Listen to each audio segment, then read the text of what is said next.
Chapter 24. Then Joshua assembled all the tribes of Israel at Shechem. He summoned the elders, leaders, judges, and officials of Israel, and they presented themselves before God. Joshua said to all the people, "This is what the Lord, the God of Israel, says. Long ago your forefathers, including Terah, the father of Abraham and Nahor, lived beyond the river and worshipped other gods. But I took your father Abraham from the land beyond the river and led him throughout Canaan and gave him many descendants. I gave him Isaac, and to Isaac I gave Jacob and Esau.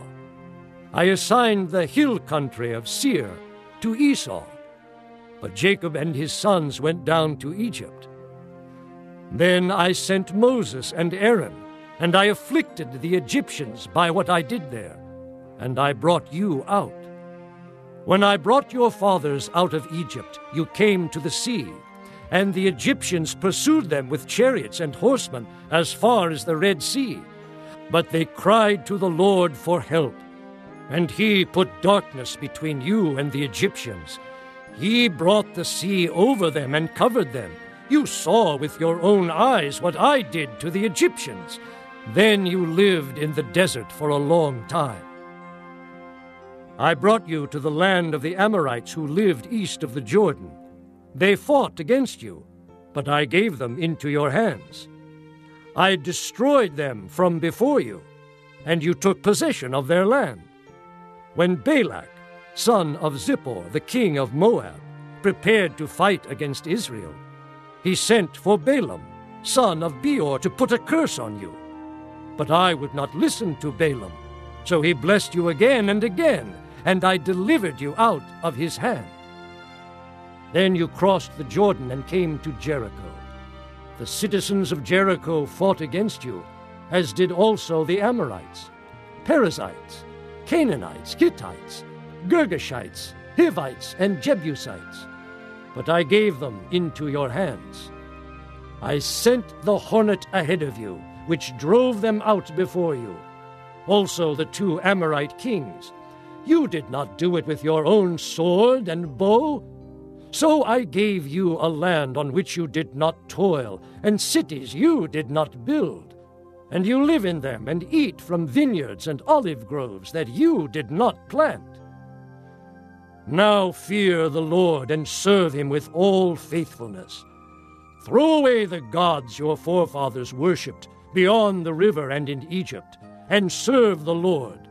But if serving the Lord seems undesirable to you, then choose for yourselves this day whom you will serve, whether the gods your forefathers served beyond the river, or the gods of the Amorites in whose land you are living. But as for me and my household, we will serve the Lord." Then the people answered, "Far be it from us to forsake the Lord to serve other gods. It was the Lord our God himself who brought us and our fathers up out of Egypt, from that land of slavery, and performed those great signs before our eyes. He protected us on our entire journey and among all the nations through which we traveled.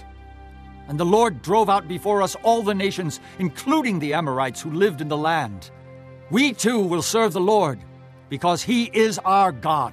Joshua said to the people, "You are not able to serve the Lord. He is a holy God. He is a jealous God.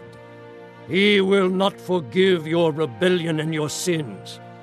If you forsake the Lord and serve foreign gods, he will turn and bring disaster on you and make an end of you after he has been good to you." But the people said to Joshua, "No, we will serve the Lord." Then Joshua said, "You are witnesses against yourselves that you have chosen to serve the Lord."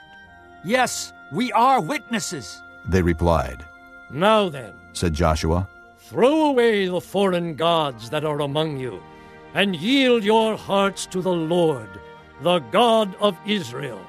And the people said to Joshua, "We will serve the Lord our God and obey him." On that day Joshua made a covenant for the people, and there at Shechem he drew up for them decrees and laws. And Joshua recorded these things in the book of the law of God.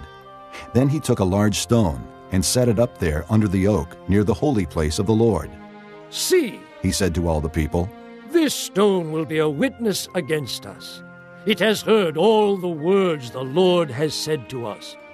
It will be a witness against you if you are untrue to your God." Then Joshua sent the people away, each to his own inheritance. After these things, Joshua son of Nun, the servant of the Lord, died at the age of 110. And they buried him in the land of his inheritance, at Timnath-Serah, in the hill country of Ephraim, north of Mount Gaash. Israel served the Lord throughout the lifetime of Joshua, and of the elders who outlived him, and who had experienced everything the Lord had done for Israel.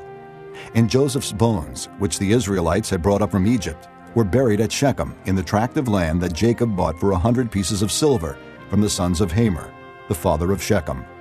This became the inheritance of Joseph's descendants. And Eleazar son of Aaron died and was buried at Gibeah, which had been allotted to his son Phinehas in the hill country of Ephraim.